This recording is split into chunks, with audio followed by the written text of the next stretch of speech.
Hello મિત્રો, કેમ છો તમે બધા? આઈ હોપ તમે બધા મજામાં હશો. તો આજની આપણી રેસીપી છે મેંદાના લોટના ક્રિસ્પી વડા બનાવીશું. તેના માટેના ઇન્ગ્રેડિયન્ટ્સ જોઈ લઈએ. તો આપણે દહીં લીધેલું છે, મોરું દહીં લીધું છે 1 કપ, મેંદાનો લોટ 2 કપ, 1 લીલું મરચું, કોથમરી, અજમો, આખું જીરું, ચોખાનો લોટ અને સ્વાદ અનુસાર મીઠું. તળવા માટે તેલ ગરમ મૂકી દીધું છે. તો ચાલો રેસીપી સ્ટાર્ટ કરીએ.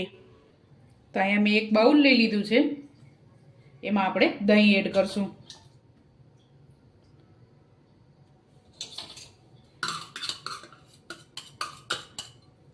તો આપણે આને ફેટી લેશું.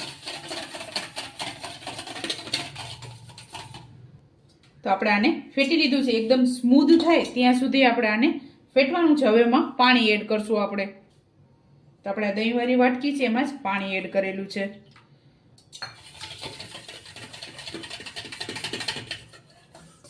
બહુ વધારે પાણી પણ આપણે આમાં એડ કરવાનું નથી.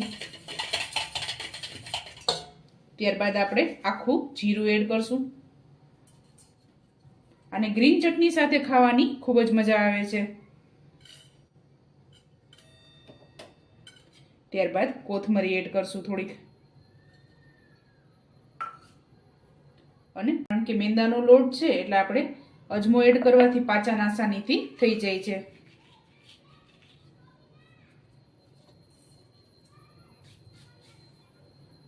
સ્વાદ અનુસાર મીઠું એડ કરશું આપણે.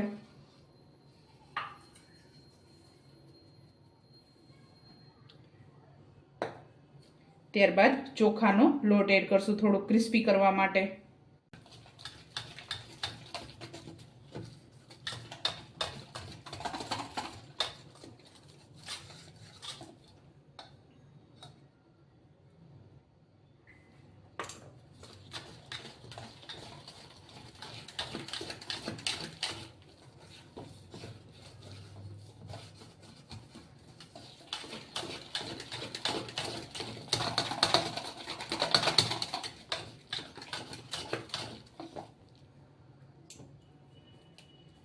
તો આપણે આ રીતનું ખીરું તૈયાર કરવાનું છે, એકદમ ઢીલું પણ નહીં.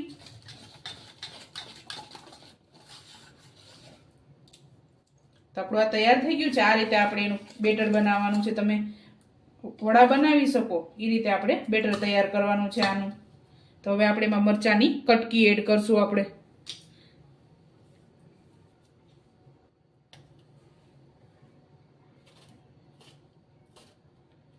મોરું જ મરચું મેં અહીંયા લીધેલું છે.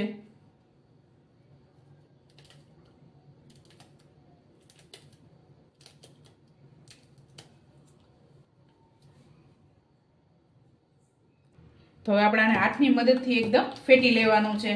એકદમ સ્મૂધ થાય એવું આપણે આને ફેટવાનું છે.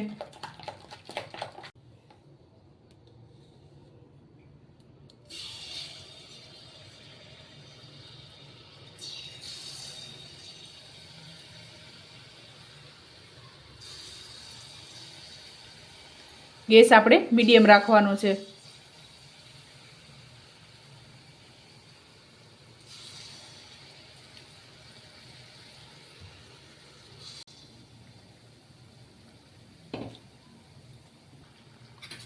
તો આપણે આ રીતે ગોલ્ડન બ્રાઉન કરવાના છે. તો હવે આપણે આને ઉતારી લેશું.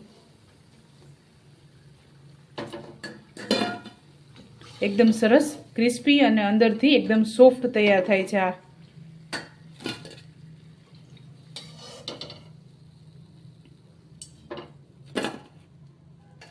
આ જ રીતે આપણે બધા બનાવી લેશું.